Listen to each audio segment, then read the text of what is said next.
I'm Matthew Noble. I'm one of the shoulder and elbow specialists at Crystal Clinic Orthopedic Center. Today I want to talk to you about some easy stretches that you can do when you're recovering from a shoulder injury, trying to increase your mobility in cases of arthritis, or most importantly in cases of adhesive capsulitis, otherwise known as frozen shoulder. These stretches you need to be consistent with. You need to be doing them 3 times a day, 10 reps each, and then holding that for about 10 seconds. As you're doing these, I want you to go until you feel a deep stretch, hold it, and then relax. Then repeat them again.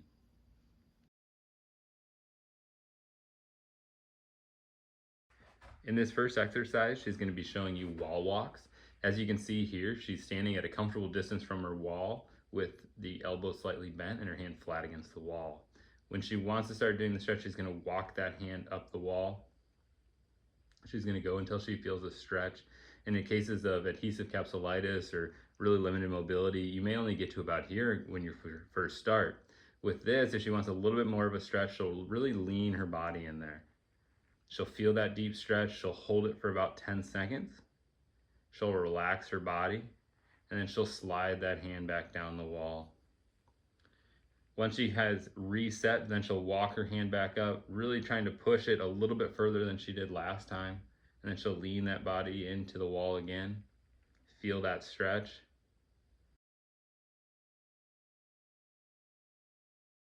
Now in this stretch, this is the door frame stretch. This is probably the most important stretch that we use for adhesive capsulitis. It's really going to stretch the anterior part of the capsule or the front of that shoulder. As you can see here, she's positioned herself in the door frame with her wrist, hand, and elbow flat against the frame of the door. 90-degree angles are both at her elbow and her shoulder. And then she's going to step into this, really pushing and leaning into it till she feels that deep stretch. She's going to hold it for about 10 seconds. And then she's going to reset herself.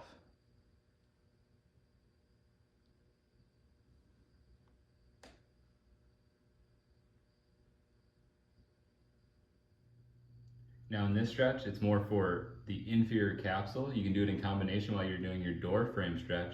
You can see here that she's now slid her hand up as far as she can, similar to as she was doing the wall walks.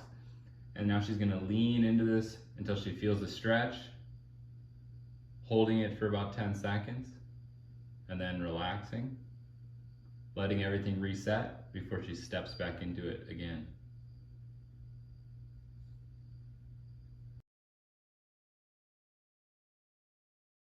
So here's another great stretch for the inferior capsule of the shoulder. How you'll do this one is you'll lay flat on your bed. She's going to use her bad arm, which is her left arm, and she's really going to push it up and over her head. She's going to go till she feels a stretch, and then she's going to grab with her good arm, really leaning into that stretch again. Holding it for about 10 seconds and then relaxing. Resetting that arm completely, and then pushing into it again.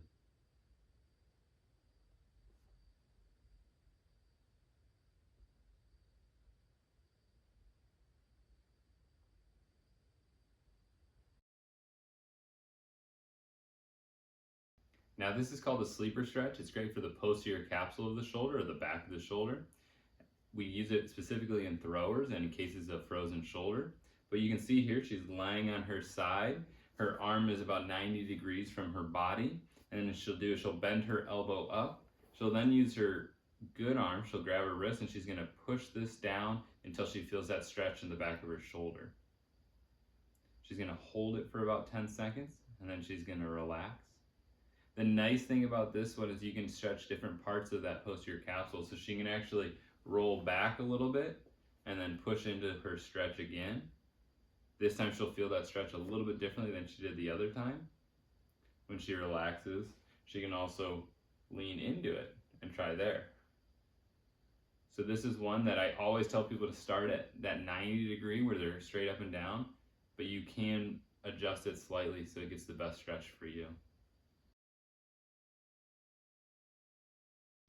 Now this next stretch is the cross arm abduction stretch. It's another great one for the posterior aspect of the shoulder. You can see when she brings her arm up, she locks out the elbow, and then she's really going to try to imagine like she's pushing her shoulder forward. She's keeping her back nice and straight, so she's really trying to just push that shoulder forward until she feels a deep stretch, holding it for about 10 seconds, and then relaxing.